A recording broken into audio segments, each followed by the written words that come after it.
ملاحظہ کی، یہاں سوالیہ نشان ہے، اور پھر لکھا ہے کہ حتیہ پھر اسی کے متعلق کہتے ہیں، آئیے ترجمہ پھر پڑھتے ہیں انورٹڈ کاما میں، کہ ولید نے نماز میں کلام کیا، علل اعلان رکعت کا اضافہ کیا اور نفاق کا اظہار کیا۔ شراب کی وجہ سے وہ نمازی کے آداب سے خارج ہو گیا۔ جب سب نماز کامل کر چکے، اس نے بلند آواز میں کہا کہ کیا میں مزید رکعتیں پڑھاؤں، اس شرط پر کہ تم میری تعریف کرو، کیونکہ تم میں اور مجھ میں کوئی اخلاق پسندیدہ نہیں ہے۔ Inverted comma close. حوالہ ہے اغانی، الف غین الف نون چھوٹی ہے، اغانی، جلد نمبر 4 صفحہ نمبر 178۔ نیکسٹ پیراگراف میں لکھا ہے کوفے کے نیک لوگوں کے ایک گروہ نے یثرب پہنچ کر جلدی سے حضرت عثمان رضی اللہ کے پاس اس کی شکایت پہنچائی اور اس کے سامنے وہ انگوٹھی بھی پیش کی کہ جس کو اس نے مستی کی حالت میں اتار کر پھینک دیا تھا۔ ولید نے شراب پی کر جو کچھ انجام دیا تھا اس کے سلسلے میں گفتگو کی تو حضرت عثمان رضی اللہ نے کوئی معقول جواب نہیں دیا، بلکہ زبردستی اس کی بات تسلیم کرتے ہوئے کہنے لگے کہ کیا تمہیں علم ہے کہ اس نے شراب پی تھی؟ ان لوگوں نے کہا کہ یہ وہی شراب تو ہے جس کو ہم زمانہ جاہلیت میں پیا کرتے تھے۔ حضرت عثمان رضی اللہ نے غضبناک ہو کر ان کو اپنے پاس سے دور کر دیا۔ وہ سب غیظ و غضب کی حالت میں ان کے پاس سے نکل کر تیزی کے ساتھ امام علیہ السلام کے پاس پہنچے اور آپ علیہ السلام کو اپنے اور حضرت عثمان رضی اللہ کے درمیان ہونے والی گفتگو کی خبر دی۔ امام علیہ السلام حضرت عثمان رضی اللہ کے پاس تشریف لے گئے اور ان سے فرمایا کہ دفعت الشہود و بطلت حدودا۔ حضرت عثمان رضی اللہ ان امور کے نتائج سے گھبرا گئے اور انہوں نے امام علیہ السلام کی خدمت میں عرض کیا کہ آپ علیہ السلام کی کیا رائے ہے؟ تو پھر لکھا ہے کہ انہوں نے فرمایا کہ میری رائے یہ ہے کہ آپ اپنے دوست کے پاس کسی کو بھیجیں، اگر وہ شہادت قائم کر سکے جس کے مقابلے میں کوئی حجت نہ ہو تو اس پر حد جاری کر دیجیے۔ Inverted comma close. حضرت عثمان رضی اللہ نے امام علیہ السلام کا مشورہ قبول کر لیا اور ولید کو بلا بھیجا۔ جب وہ آ گیا تو گواہوں کو بلایا۔ جب انہوں نے گواہی دی تو ولید چپ ہو گیا اور اس کے پاس اپنے دفاع کے لیے کوئی دلیل نہیں تھی۔ وہ خود حد شرعی جاری ہونے کے لیے خاضہ خے الف زواد عین ہو گیا۔ وہ حضرت عثمان رضی اللہ کے خوف سے حد جاری ہونے کی جگہ پر حاضر ہونے سے منع نہ کر سکا۔ امام علیہ السلام اس پر حد جاری کرنے کے قصد سے بڑھے تو ولید نے آپ علیہ السلام پر یوں سب و شتم کیا، اے ظلم کرنے والے، تو حضرت عقیل علیہ السلام نے اس کے سب و شتم کا جواب دیا کہ امام علی علیہ السلام نے کوڑا مارنے کے لیے ہاتھ بلند کیا تو حضرت عثمان رضی اللہ غیظ و غضب کی حالت میں چیخ کر امام علیہ السلام سے کہنے لگے کہ آپ کو ایسا نہیں کرنا چاہیے۔ امام علیہ السلام نے شریعت کی روشنی میں ان کو یوں جواب دیا، انورٹڈ کاما کے، لیکن اس سے بھی برا یہ ہے کہ فسق اختیار کیا جائے اور اللہ کا حق ادا کرنے سے انکار کیا جائے۔ انورٹڈ کاما یہاں پر کلوز ہو گیا۔ پھر لکھا ہے کہ یہ تمام مطالب اس بات پر دلالت کرتے ہیں کہ حضرت عثمان رضی اللہ کی حدود جاری کرنے میں سستی سے کام لیتے تھے اور خاندان والوں کے ساتھ بہت ہی لطف و مہربانی کے ساتھ پیش آتے تھے، اور وہ خاندان والے جو اللہ کے لیے کسی احترام کے قائل نہیں تھے۔ اب اگلی ہیڈنگ ہے حضرت عثمان رضی اللہ کے لیے محاذ۔ لکھا ہے نیک اور صالح مسلمانوں نے حضرت عثمان رضی اللہ کے خلاف قیام کیا اور اس کے والیوں نے حضرت عثمان رضی اللہ پر دھاوا بول دیا، اس پر علل اعلان تنقید کی۔ یہ بات بھی شایان ذکر ہے کہ مخالفین کا یہ محاذ دائیں بائیں ہر طرف سے طلحہ، زبیر، عمرو بن عاص اور حضرت عائشہ رضی اللہ اپنی خاص رغبت اور مصلحتوں کی بنا پر اس کا دفاع کر رہے تھے۔ بعض دوسری اہم اسلامی شخصیات جیسے عمار بن یاسر بریکٹ میں لکھا ہے کہ طبیب بن طبیب بریکٹ کلوز کہ مجاہد کبیر اور ابو ذر غفاری صحابی قاری قرآن عبداللہ بن مسعود اور ان کے علاوہ دوسرے افراد جنہوں نے اللہ کی راہ میں مصیبتیں اٹھائی ہیں، جب انہوں نے سنت رسول صلی اللہ علیہ وآلہ وسلم کو محو اور بدعت کو زندہ ہوتے دیکھا تو سچوں کو جھٹلائے جانے اور بغیر حق کے اثر دیکھا تو انہوں نے حضرت عثمان رضی اللہ کے منہ پر گرد و غبار پھینک دیا۔ ان کو ان کی سیاست کی سزا دینے کی غرض سے اس سے راستہ بدلنے اور امویوں کو حکومت کی باغ دوڑ سنبھالنے سے دور کرنے کا مطالبہ کیا، اور ان کا اس تنقید میں اسلام کی خدمت کے علاوہ اور کوئی مقصد نہیں تھا، لیکن اس کا مثبت جواب نہیں ملا۔ حضرت عثمان رضی اللہ پر، اچھا اب اگلی ہیڈنگ آ گئی ہے، حضرت عثمان رضی اللہ پر حملہ۔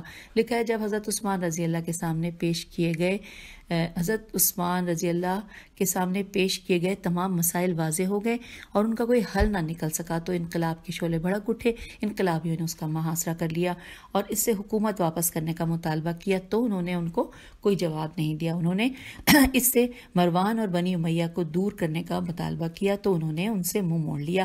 اموی اس سے شکست کھا گئے اور اس کو تنہا چھوڑ دیا تو مسلمانوں نے اس پر حملہ کر دیا، جن میں آگے محمد بن ابی بکر تھے۔ انہوں نے آگے بڑھ کر حضرت عثمان رضی اللہ کی داڑھی پکڑ کر کہا کہ اے ناصل، نون این سیلام، ناصل اور بریکٹ میں اس کے مطلب لکھیں احمق، خدا تجھے رسوا و ذلیل کرے۔ حضرت عثمان رضی اللہ نے جواب دیا کہ میں ناصل نہیں ہوں لیکن اللہ کا بندہ ہوں اور امیر المومنین ہوں۔ محمد رضی اللہ بن ابی بکر نے ان سے کہا کہ کیا معاویہ کو اپنے سے دور نہیں کریں گے، اور اس کا محاصرہ کرنے والے بنی امیہ کو گننا شروع کر دیا۔ حضرت عثمان رضی اللہ نے محمد بن ابی بکر سے گریہ ازاری کرتے ہوئے کہا کہ اے بھتیجے، تم میری داڑھی چھوڑ دو، کیا جس داڑھی کو تم پکڑے ہوئے ہو تمہارا باپ اس داڑھی کو پکڑتا تھا؟ یہاں سوال یا نشان ہے۔ پھر لکھا ہے محمد رضی اللہ بن ابی بکر نے ان کو یوں جواب دیا کہ میں تمہارے ساتھ جو بدسلوکی کرنا چاہتا ہوں وہ داڑھی پکڑنے سے زیادہ سخت ہے۔ تو پھر محمد بن ابی بکر نے اپنے ہاتھ میں لیا ہوا نیزہ حضرت عثمان رضی اللہ کے پیٹ میں گھونپ دیا اور پھر ان کے جسم پر انقلابیوں کی تلواریں ٹوٹ پڑیں، ان کا جسم زمین پر گر پڑا۔ بنی امیہ اور آل ابی معیط میم عین یہ توئے سے لے کر نجد نون جیم دال تک کسی نے بھی آہو بکا نہیں کیا۔ انقلابیوں نے ان کی بہت زیادہ توہین کی، ان کا جسم رسوا کن مقام پر لا کر ڈال دیا۔ انہوں نے ان کو دفن تک نہ کیا، یہاں تک کہ جب امیر المومنین علیہ السلام نے ان کے دفن کے سلسلے میں فرمایا تو انقلابیوں نے ان کو دفن کیا۔ اس طرح خوفناک حالات میں حضرت عثمان رضی اللہ کی زندگی کا خاتمہ ہوا۔ ان کے قتل سے مسلمانوں کا بہت سخت امتحان ہوا کہ ان کے لیے ہمیشہ فتنے اور مصیبتیں ان کے گلے کا ہار بن گئے۔ اور پھر لکھا ہے کہ امویوں جیسے طلحہ، زبیر اور حضرت عائشہ رضی اللہ نے ان کے قتل سے فائدہ اٹھاتے ہوئے ان کے خون کا مطالبہ کیا۔ ان کو اپنے فائدے کے لیے ایک بہانہ مل گیا، انہی لوگوں نے اس کی تجہیز و تکفین کی تھی۔ اب یہاں پر اگلی ہیڈنگ آ گئی ہے اور لکھا ہے امام علیہ السلام کی خلافت۔ اس حوالے سے لکھا ہے کہ امام علیہ السلام نے بڑے ہی قلق و اضطراب کے ساتھ حضرت عثمان رضی اللہ کے قتل کا سامنا کیا۔ آپ علیہ السلام ان تمام باتوں سے باخبر تھے کہ امیوں اور تامعین، توئے الف میم عین یہ نون، تامعین جس حکومت کا قلادہ قاف لام الف دال ہے ان لوگوں کی گردن میں ڈال رہے تھے، وہ عنقریب اس حکومت کے خلاف ہو کر ان کے بعد لکھا ہے بریکٹ میں عثمان رضی اللہ ان کے خون کا مطالبہ کریں گے۔ امام علیہ السلام اس بات سے بھی مضطرب تھے کہ آپ علیہ السلام امت کے قائد تھے۔ جب حکومت کی باغ ڈور آپ علیہ السلام کے ہاتھوں میں آ جائے گی تو یہ حکومت امت کے لیے صرف حق اور عدالت کی سیاست پر مبنی ہوگی۔ طمع کاروں یعنی لالچ کرنے والوں اور چوروں کو حکومت سے الگ کر دیا جائے گا، اور یہ فطرت کا تقاضا ہے کہ حکمران نظام آپ علیہ السلام کے سیاسی خطوط کا مقابلہ کرے گا اور آپ علیہ السلام کے خلاف مسلح جد و جہد کا اعلان کر دے گا۔ بہرحال امام علیہ السلام نے خلافت قبول کرنے سے منع فرما دیا، لیکن جمع غفیر تھا کہ جو آپ علیہ السلام کی گردن میں حکومت کا قلادہ ڈالنے پر اصرار کر رہا تھا۔ پھر لکھا ہے کہ امام علیہ السلام نے ان سے فرمایا کہ مجھے اس حکومت کی کوئی ضرورت نہیں ہے، تم جیسے منتخب کر لو گے میں راضی ہو جاؤں گا، تم جسے منتخب کر لو گے میں راضی ہو جاؤں گا۔ حوالہ ہے حیات الامام امیر المومنین علیہ السلام جلد نمبر 2 صفحہ نمبر 215۔ پھر لکھا ہے کہ مجمع آپ علیہ السلام کے اس قول پر راضی نہ ہوا اور بار بار آپ علیہ السلام سے یہ کہہ رہا تھا کہ آپ کے علاوہ کوئی ہمارا امام نہیں ہے۔ انہوں نے پھر تکرار کی، ہم آپ علیہ السلام کے علاوہ کسی اور کا انتخاب نہیں کریں گے۔